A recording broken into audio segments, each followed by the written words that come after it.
Hello everyone, I am doctor Deepti Goyal. इससे previous video में मैंने आपको पार्शियल डिफरेंशियल इक्वेशन सॉल्व करना सिखाया था with the help of separation of variable method, और ये वीडियो उसी कंटिन्यूएशन में मैं बना रही हूँ। इस वीडियो में हम लोग सीखेंगे कि wave equation separation variable method की हेल्प से सॉल्व कैसे करते हैं। इस वीडियो में मैं सिर्फ वेव इक्वेशन का जनरल सोल्यूशन कवर करूंगी और प्रॉब्लम्स के लिए हम नेक्स्ट वीडियो फॉलो करेंगे। तो देखते हैं, ये जो बोर्ड पर लिखी हुई है आपके सामने, this is wave equation in one dimension. One dimension हम क्यों बोल रहे हैं? क्योंकि u यहाँ पर डिस्प्लेसमेंट को दिखाता है with respect to position x and time t। u is the symbol of displacement with respect to position x and with respect to time t। ठीक है, इसको हम ऐसे समझ सकते हैं कि अगर कोई स्ट्रिंग है हमारी, मान लिया ये पॉइंट 0 मान करके अगर हम इसको एक्सिस पर माने तो ये हम पॉइंट 0 मान सकते हैं, x इज इक्वल टू 0, और ये पॉइंट हम कंसीडर कर सकते हैं x is equal to l। ऐसा हमने इसलिए माना कि हमने ये अज्यूम करा है कि स्ट्रिंग ये l लेंथ की है, कुछ ना कुछ तो लेंथ होगी स्ट्रिंग की। जब वो स्ट्रिंग है, इलास्टिक स्ट्रिंग है, तो कुछ ना कुछ लेंथ भी होगी। अगर हम इसे पुल करके छोड़ते हैं ऊपर या नीचे, तो ऑब्वियसली आप लोग इमेजिन कर सकते हैं कि ये ऐसे ऐसे वाइब्रेट करने लगेगी, इस तरह के वाइब्रेशंस आने लगेंगे इसमें। आप इसको विजुअलाइज कर सकते हैं कि इस तरह से वाइब्रेट करने लगती है। अगर आपकी स्ट्रिंग, कोई भी स्ट्रिंग जो 2 एंड पर बंधी हुई है, उसको आप पुल करके छोड़ोगे तो किस तरह से वाइब्रेट करना शुरू कर देगी। और अगर आप इसे विजुअलाइज करेंगे तो इसकी जो स्ट्रक्चर है ऊपर भी और नीचे भी कुछ इस तरह से बन करके आएगी। तो अगर हम इस u को डिस्कस कर रहे हैं तो u किसी भी इस स्ट्रिंग के किसी पॉइंट पर u जो है डिस्प्लेसमेंट को शो कर रहा है। ये x पोजीशन है और u डिस्प्लेसमेंट को शो कर रहा है with position x and with time, with respect to time t। ठीक है, तो अब इस वीडियो में हम लोग इस वेव इक्वेशन को सॉल्व करना सीखेंगे। तो जैसा कि हमने पहले भी डिस्कस किया था, u को हम x t की फॉर्म का अज्यूम कर लेंगे, जहां पे हम ये मान करके चलेंगे कि x is the function of x only and t is the function of small t only. तो इसको मैं अभी लिख नहीं रही हूँ यहाँ पर, ये ध्यान में रखिएगा कि x is the function of small x only and t is the function of small t only. जब आप इसका del u by del x निकालोगे तो ये इस तरह से आएगा कुछ, जैसा कि मैंने प्रीवियस वीडियो में भी बताया था कि क्योंकि x जो है यहाँ पे सिर्फ स्मॉल x का फंक्शन है, इसलिए जब आप derivative with respect to x ले रहे हो तो इन दैट केस वहां पे आप चाहे पार्शियल डेरिवेटिव लिखो, चाहे इसे ऑर्डिनरी में कन्वर्ट कर दो, कोई फर्क नहीं पड़ता है। Similarly del u by del t जब आप निकालोगे तो it will be of form del t by, इस तरह से लिखा जाएगा। ठीक है, अब इसी के सेकंड ऑर्डर डेरिवेटिव भी फाइंड आउट कर सकते हो आप। Second order derivative find out करने के बाद जब आप इनको इक्वेशन नंबर 1 में प्लेस करोगे, ठीक है ना, मैं यहाँ पे सेकंड ऑर्डर डेरिवेटिव लिख नहीं रही हूँ, वो बिल्कुल इसी पैटर्न पे बन जाएगा कि जब आप इसका डबल डेरिवेटिव लोगे तो वो आ जाएगा t d2x by dx square. तो उसको जब हम इक्वेशन नंबर 1 में प्लेस करेंगे, ये किस तरह से दिखाई देगा? We are using this values in equation number 1।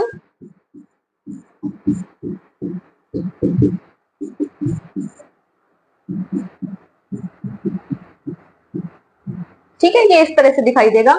और फिर वही, क्योंकि सेपरेशन वेरिएबल मेथड फॉलो कर रहे हैं, मैंने बताया था कि आपको x t से इसको डिवाइड करना है इस इक्वेशन को, तो ये इस तरह से दिखाई देगी कुछ।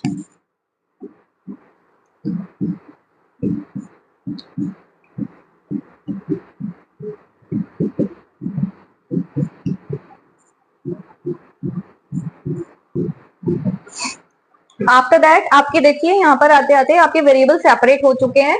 अब आप इसे अज्यूम करते हो किसी कांस्टेंट k के इक्वल, लेकिन क्योंकि अब हम इसे वेव इक्वेशन में सॉल्व कर रहे हैं तो यहाँ पर ये डिसाइड करना जरूरी हो जाता है कि ये कांस्टेंट की स्ट्रक्चर मेरी कैसी है। ये कांस्टेंट पॉजिटिव भी हो सकता है, ये कांस्टेंट नेगेटिव भी हो सकता है, और ये कांस्टेंट 0 भी हो सकता है। तो हम इन तीनों ही सिचुएशन के ऊपर एक सोच रखने, विचार करने वाले हैं कि मतलब हमारा इसमें कांस्टेंट किस तरह का होना चाहिए। तो बारी बारी से हम तीनों पैटर्न को फॉलो करेंगे और जो हमारा जनरल सोल्यूशन निकल करके आता है उसको हम देखते हैं वो क्या निकल करके आता है। तो मान लिया कि मेरा जो पॉजिटिव कांस्टेंट है वो मैंने अज्यूम कर लिया कि लेट हम p स्क्वायर लेंगे, निगेटिव कांस्टेंट मैंने मान लिया माइनस p स्क्वायर लेंगे और 0 को 0 ही लेंगे। ठीक है, मैंने इसको स्क्वायर फॉर्म की स्क्वायर फॉर्म में आपकी बार इसलिए रखा है कि जब तक हम सिर्फ separation of variable method follow करते हैं तो इस चीज से फर्क नहीं पड़ता कि हमारा मतलब जो आंसर क्या आ रहा है, क्योंकि वो तब तक अप्लाई नहीं हो रहा है किसी चीज में ना।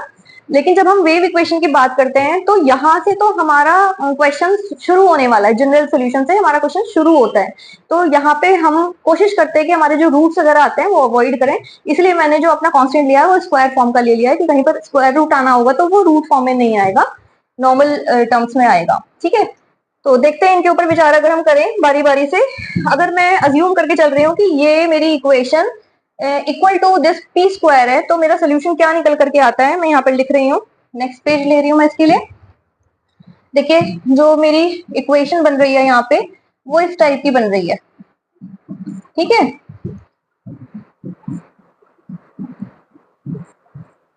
और अगर मैं इसे पी स्क्वायर के इक्वल अज्यूम कर रही हूँ तो मैं वही फिर से मेथड फॉलो कर रही हूँ कि एक बार मैं इसको इससे इक्वेट करूंगी और दूसरी बार मैं इसको इससे इक्वेट करूंगी और दोनों में ही मैं सॉल्व करूंगी कि एक्स और टी मेरे क्या निकल करके आ रहे हैं, जिससे मेरा सोल्यूशन फ्रेम होगा।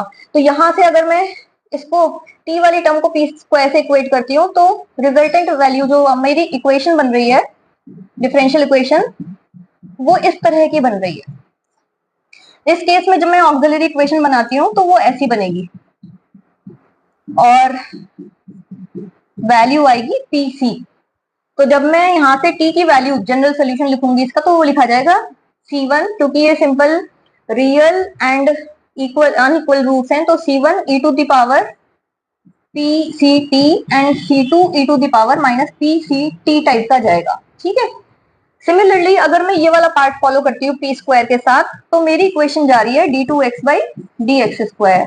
ठीक है, और यहाँ पे ये वैल्यू आ रही है।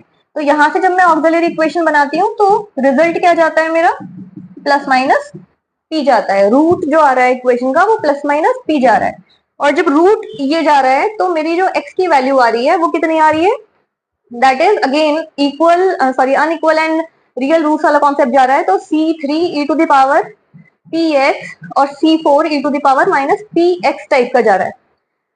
जब मैं इन दोनों वैल्यूज को यहाँ पे देखेंगे, जब मैं इन दोनों इक्वेशन को, मान लिया ये इक्वेशन नंबर 2 है और इक्वेशन नंबर 3 है, अगर मैं मान लो इनको अपना जो जनरल सोल्यूशन होता है u is equal to X T वाले फ्रेम में प्लेस करूंगी तो ये इक्वेशन जो मेरी दिखाई देगी वो इस तरह की दिखाई देगी। ठीक है ना।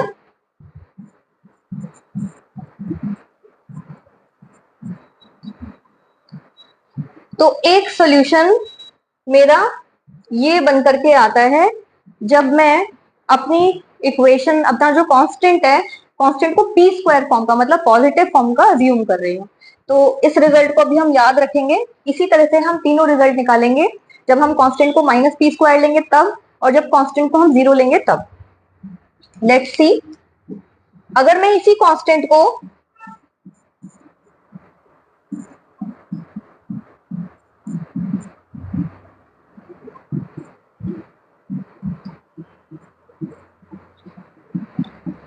अब की बार मैंने क्या किया है, मैंने वही इक्वेशन वापस से लिखी है, सिर्फ मैंने ये फर्क दिखाया है यहाँ पर कि राइट साइड वाला जो टर्म लिया है मैंने, जो मैंने अपना कांस्टेंट अज्यूम करा है वो माइनस नेगेटिव फॉर्म का है। तो अगर मैं इससे रिजल्ट निकालूंगी अपने one by one, again pattern वही फॉलो होगा, हर बार टी का भी रिजल्ट निकालेंगे, एक्स का भी रिजल्ट निकालेंगे। तो यहाँ पे टी की इक्वेशन जो बन करके आ रही है वो इस टाइप की आ रही है, और अगर हम इसे ध्यान से देखें तो इससे जो आएंगे रिजल्ट वो कॉम्प्लेक्स रिजल्ट आएंगे।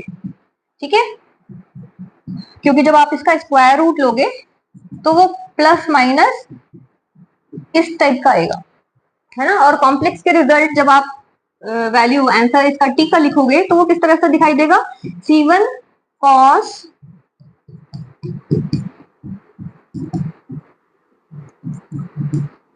इन रूट्स के थ्रू। ये वाला सोल्यूशन हम ऑलरेडी डिफरेंशियल इक्वेशन के सोल्यूशन में देख चुके हैं, जो चैप्टर पढ़ा जाता है differential equation of nth order with constant coefficient में, CF वाला जो पार्ट है उसका रिजल्ट लिखा है मैंने यहाँ पर। टी की वैल्यू ये आती है, सिमिलरली एक्स की वैल्यू अब मैं लिख रही हूँ बिल्कुल इसी तरीके से। यहाँ पर इक्वेशन फ्रेम होगी, यहाँ पर जो इक्वेशन फ्रेम होगी वो M square is equal to minus P square जाएगा, एम की value plus minus P I आएंगी। तो इसके अकॉर्डिंग अगर मैं x का रिजल्ट लिखती हूँ तो it will be C3 cos px C4 sin px जाएगा। ठीक है, तो मेरा जनरल सोल्यूशन जो जाएगा वो xt फॉर्मूले की वजह से वो इस तरह का जाएगा।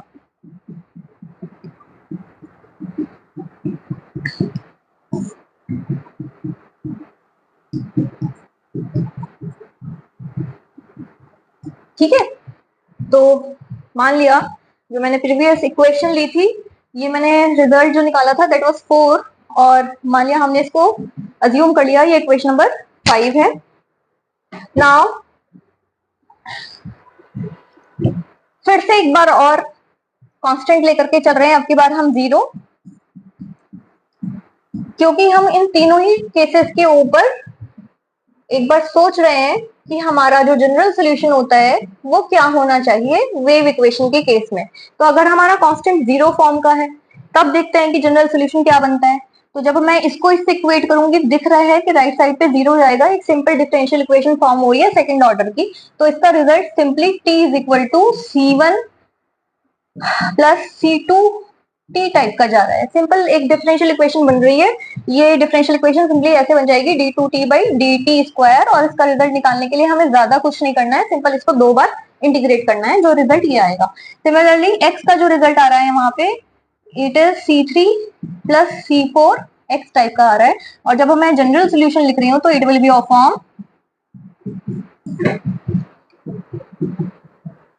तो एक इक्वेशन मेरी ये हो गई 6।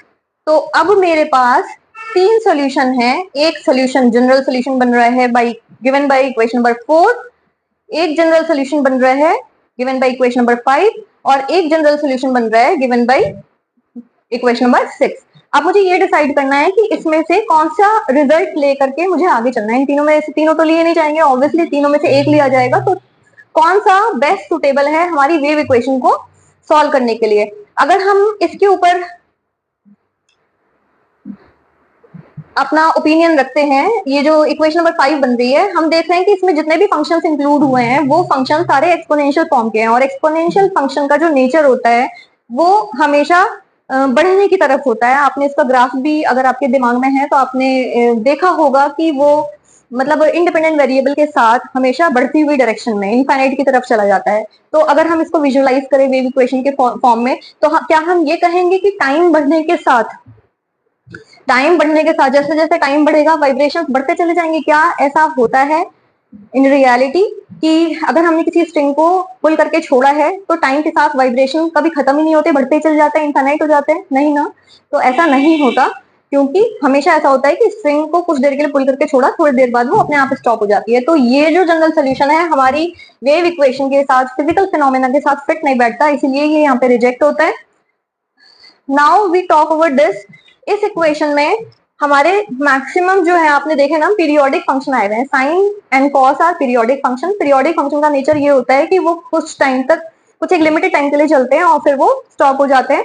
तो जैसा कि हमारा फिजिकल नेचर है प्रॉब्लम का, वेव इक्वेशन को पढ़ रहे हैं हम, इवन हीट में भी यही कॉन्सेप्ट कैरी होगा, क्योंकि हीट का भी यही कॉन्सेप्ट जाता है कि अगर हमने किसी स्ट्रिंग को वाइब्रेट करके छोड़ा तो वो एक टाइम इंटरवल के बाद खुद ही स्टॉप हो जाएगी।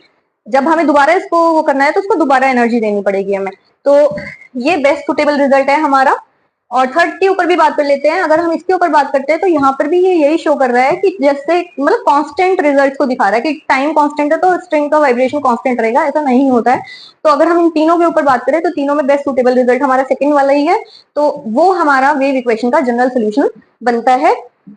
तो this is best suitable result for our wave equation problem. तो आई होप कि आपको ये वीडियो समझ में आई है, और अगले वीडियो में हम इनकी प्रॉब्लम्स की बात करेंगे। Thank you everyone, have a good day.